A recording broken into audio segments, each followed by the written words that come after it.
എല്ലാവർക്കും നമസ്കാരം. ഇതെന്താണെന്ന് മനസ്സിലായോ?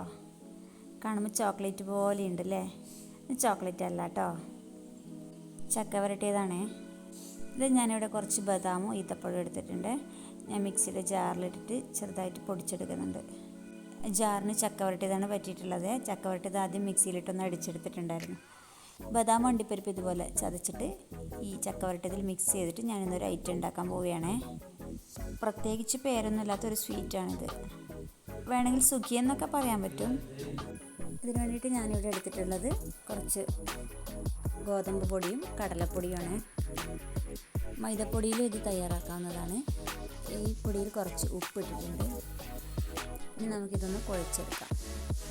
കുറച്ച് ലൂസായിട്ട് വേണം കുഴച്ചെടുക്കാൻ വേണ്ടിയിട്ട്. ഇതിൽ മഞ്ഞൾപ്പൊടിയും ഇട്ടിട്ടുണ്ട്.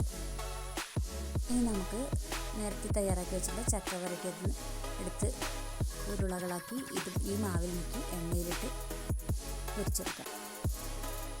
എൻ്റെ കയ്യിലുള്ള ചക്ക വരട്ടിയത് അധികം കട്ടിയായിട്ട് ഉണ്ടെങ്കിൽ നമുക്കത് നല്ല ഉരുളകളായി കിട്ടുമായിരുന്നു. അതുകൊണ്ട് എനിക്ക് നല്ല ഉരുളയായിട്ട് കിട്ടിയിട്ടില്ല. അതുകൊണ്ട് ഞാൻ സ്പൂൺ കൊണ്ടാണ് ചക്ക വരട്ടിയത് ഓരോന്ന് ഇതുപോലെ മാവിലിട്ടിട്ട് സ്പൂൺ കൊണ്ടാണ് കോരി ഒഴിക്കുന്നത്.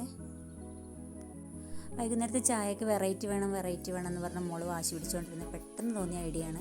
അതുകൊണ്ട് അതിൻ്റേതായ സാധനങ്ങളൊന്നും കയ്യിലില്ല. അപ്പോൾ കിട്ടിയ സാധനം വെച്ച് അഡ്ജസ്റ്റ് ചെയ്ത് ഉണ്ടാക്കുന്നതാണ്.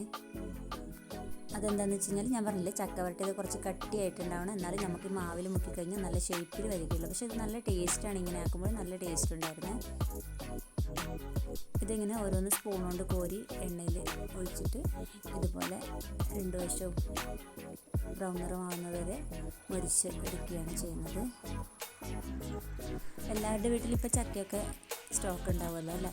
അപ്പോൾ ഇതുപോലെ ചക്ക വരട്ടി വെച്ച് ഫ്രിഡ്ജിലാക്കി വെച്ച് കഴിഞ്ഞാൽ നമുക്ക് ആവശ്യം വരുമ്പോൾ എടുത്ത് പെട്ടെന്ന് ഇതുപോലെ എന്തെങ്കിലും ഉണ്ടാക്കി കുട്ടികൾക്കൊക്കെ കൊടുക്കാൻ പറ്റുന്നതാണ്.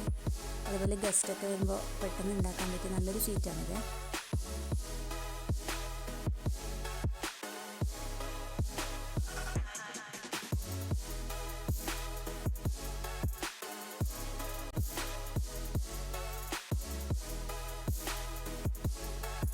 ഞാനിത് കുറച്ചധികം തയ്യാറാക്കിയിട്ടുണ്ടായിരുന്നു. മോൾക്ക് മാത്രമല്ല, നമുക്ക് എല്ലാവർക്കും കൂടി ചെയ്യുമ്പോൾ കുറച്ചധികം തന്നെ ഉണ്ടാക്കിയിട്ടുണ്ടായിരുന്നേ. അപ്പോൾ നമ്മുടെ ചക്ക വരട്ടി സ്വീറ്റൊക്കെ റെഡിയായിട്ട് മോളൊന്ന് കഴിച്ച് നോക്കിയാണ്. ഇത് നല്ല സോഫ്റ്റാണ്. ഇത് പൊളിച്ച് നോക്കുമ്പോൾ തന്നെ ചക്ക വരട്ടിയത് അതിൻ്റെ ഉള്ളിൽ കാണാം.